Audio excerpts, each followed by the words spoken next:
Bene. Qualcuno di voi probabilmente si ricorda questo. Well, probably some of you remember this cartoon that was published in the Manifesto. Vauro, the cartoonist, proposed it a few days after the first arrest that there had been following the new Italian rules. The title is a big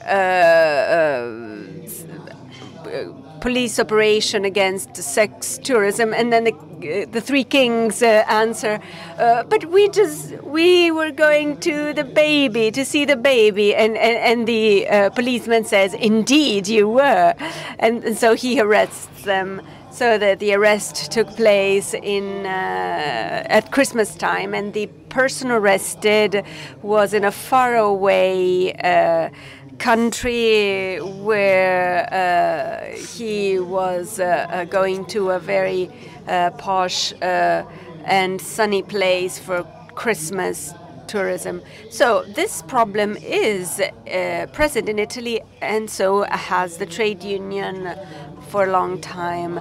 Italy has had this pioneer legislation. The first legislation was law number 269 of 1998. In the year 2000, the ECPAT Code of Conduct is disseminated. And in 2003, which is the only case in the world, unfortunately, and also because Frattini, Ricci, and François Balestrero will tell us, also because the bargaining tools are not the same in all countries in the world. And this is a pioneer experience, and we endorsed this code of conduct within the national collective agreement of the sector. So it's part of the contract of the agreement, and all the enterprises who apply these contracts, this agreement, they have to do it entirely. Unfortunately, in Italy, we have the lack of contract implementation, which is widespread also in terms of wages, let alone, these principles. But this is a binding thing. The next passage is symbolic.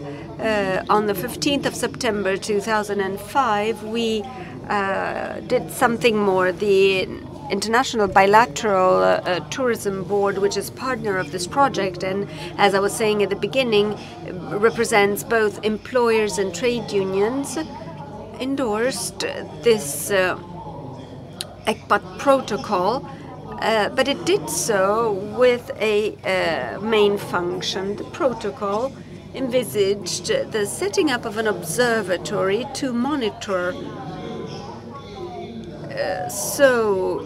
to check whether the legislation and the contract were implemented. But as it often happens, Kirsten was the first one at the last conference to say we would like to do these things, but the funds are limited, etc. And she was talking about other topics. The resources is a problem that is widespread. The choice made was to make resources available to set up this observatory. This was the main element that enabled us to reach this project and to control this phenomenon. But there was a main passage, namely we put together some funds and make them available to see how these regulations are implemented. And we discovered by activating some surveys, we discovered that there was a twofold effect, because the observatory is also based on like telephone calls made to tour operators, travel agencies and people by asking them, do you know this code of conduct? Do you implement it? And it's a work of dissemination that in the last few years increased the implementation of these regulations on the part of many companies. Mrs. Boros was talking about it. There is the directive in 2011 the European Parliament and the European Council and the directive that dwells on this topic, extending it to all the phenomena that I was talking about with Mrs. Simoni, because this phenomenon cannot only be detected in tour operators and in very specific situations, but it's tourism that people carry out by themselves, because the internet is very widely used. So within December 2015, all the member states of the European Union must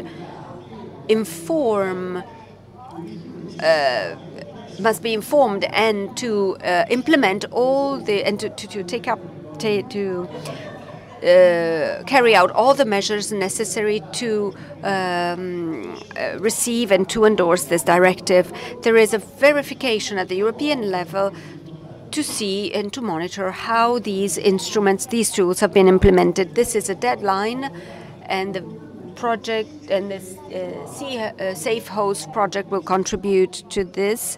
And I'm really optimistic about the fact that we will be able to go even further in terms of social dialogue, so a space where a greater effort of the social partners, both trade unions and employers, might have made a leap forward in terms of awareness. The underlying awareness is that, especially with an enlarged Europe, this is no longer a problem of Europe exporting abusers. Europe has become also, on this front, a territory where these phenomena take place, especially in the enlarged Europe. I was talking about the observatory. I'm not going to dwell on it because the data about it will be presented tomorrow. I'd like to dwell on some data, namely concerning 2010, to highlight these aspects. In 2010, out of 309 questionnaires sent by the observatory, the answers, the replies have been less than half of them. 50% of enterprises replied. Those who replied, though, are 80% of travel agencies that, with reference to the obligation to inform their customers.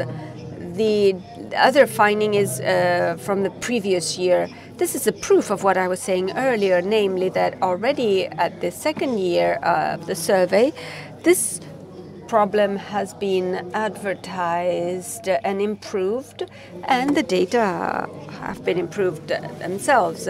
But there are some data that are source for concern. Less than half of the agencies train their employees, and the employees are the basis to monitor and prevent this phenomenon, and only 23% is concerned about tourist services to suppliers in foreign countries. So the quality certification chain is not applied because only in 23% of the cases the foreign supplier is required to be ethically responsible.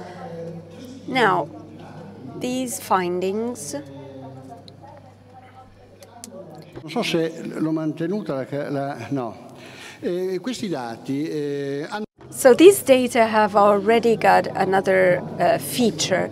The phenomenon of the lack of implementation that I was showing in Italy has a special feature, because it's true that 80% of tourist agencies, of travel agencies, fulfills the obligation to inform the customers, but this is the law.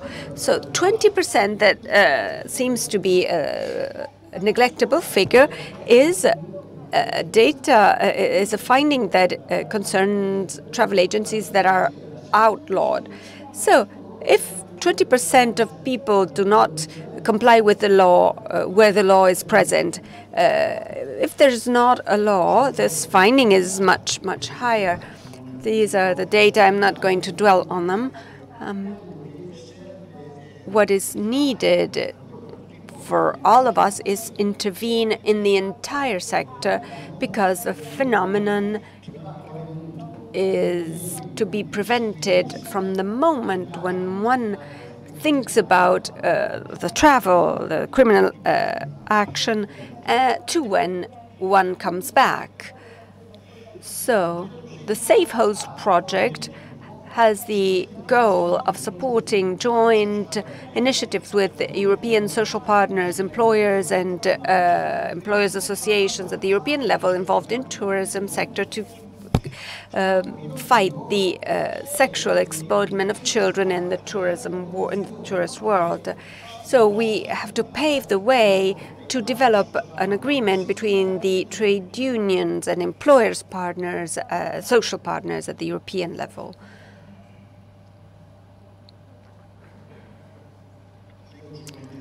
I'm just reading the parts in red on specific objectives, identifying models and good practices for the whole sector, promoting the creation of networks among everybody in NGOs, public and private partnerships, to promote synergies and exchanges between the social partner, preparing the negotiations for trade union initiatives at the world level to tackle this issue, contributing to the implementation of the directive that was illustrated to us by Mrs. Boros.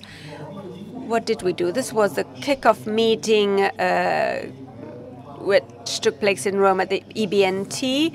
That picture represents tourism over there. And we presented this project in Berlin at the task force against the sexual exploitation of children. Now it has been enlarged to all forms of exploitment of minors, and so we presented the project there. We did a further meeting thanks to the Spanish colleagues within the World Tourism Organization in Madrid, and the same topics were tackled, where there is a 10-year-old history in terms of initiatives carried out on these topics. These are future commitments. Some dates have to be rescheduled. This project, Mrs. Boros, has a special feature. It has a form and a request for knowledge dissemination that goes much beyond what we expected in the setting up of the project. Those who ask us to be able to present this project and initiatives that are not programmed in our activities are huge. Next week I'll be in Bologna at a similar fair to this one, where I was asked to intervene. Trade unions, especially EFAT and TLC, that put within their managing board's agenda included a space in their agenda to disseminate this project. So the project is disseminated even before it's over. So this is a reason for being satisfied, and thanks to the collaboration of our Hungarian colleagues who accepted to postpone one of the workshops in Budapest, and we moved it from Budapest to Vilnius, where there is the European Tourism Forum. So we believe that that was the ideal and special time for these topics to be discussed among a wider public. And these are other initiatives that have been already planned before the project is over. Each one has their role. I'm a trade unionist. Tata Ekpart is ONG's representatives, and everybody has to do their work. So with reference to trade unions, I look at the colleagues of the European and worldwide federations. So each one in their own fields should understand what they should do within this laboratory of ideas and experiences, and we will have many presented to see how we can provide useful tools to prevent this phenomenon, to fight it, and possibly to solve it.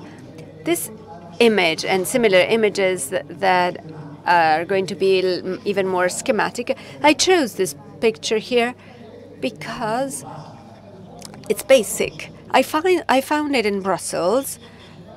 If you go on the sliding on the escalators and the moving and the treadmills, you have to hold your children by the hand.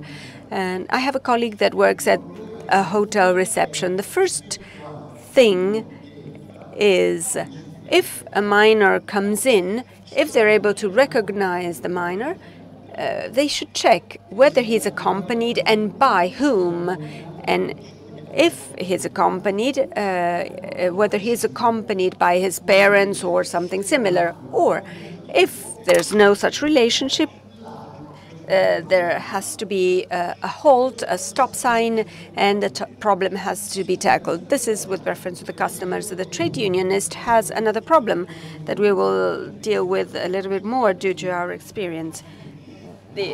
We have to say, but if within a tourist structure it's possible to work as minors, what is the conditions of minors to be able to work in a tourist facility?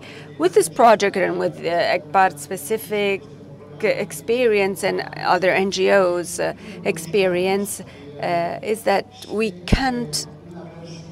not able to know whether a person whom you meet on the street in all our cities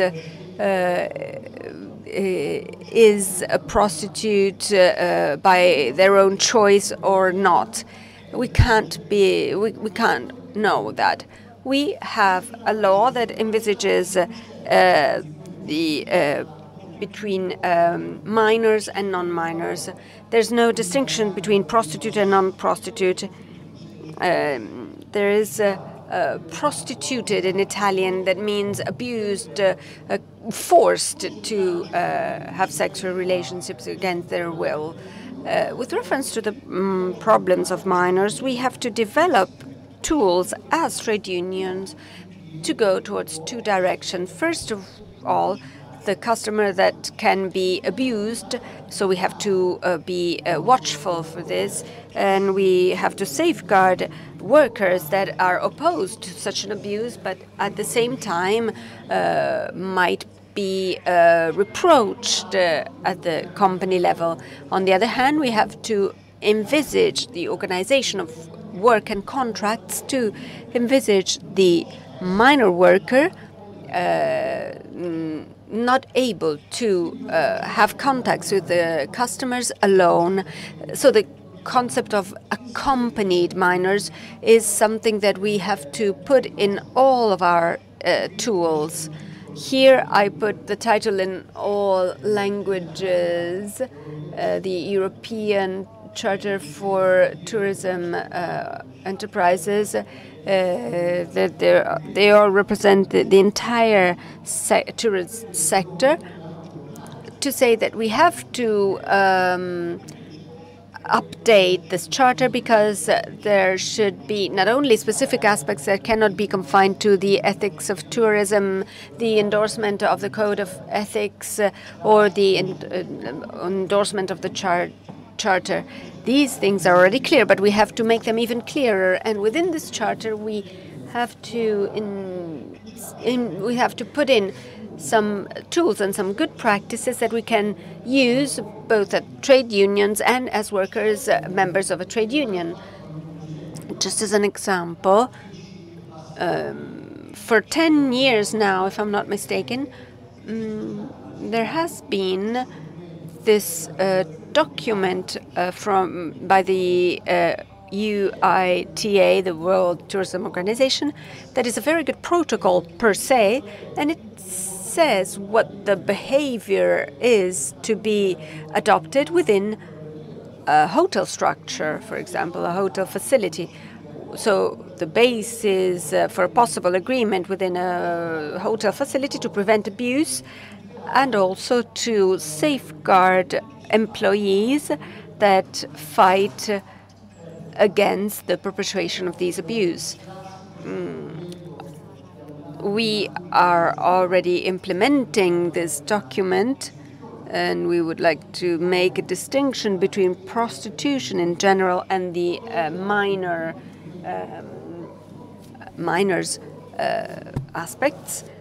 But this is a good working tool to work on and to disseminate it, to make it not only a trade union instrument for workers, but also for enterprise associations and trade union associations that say we apply the code of ethics,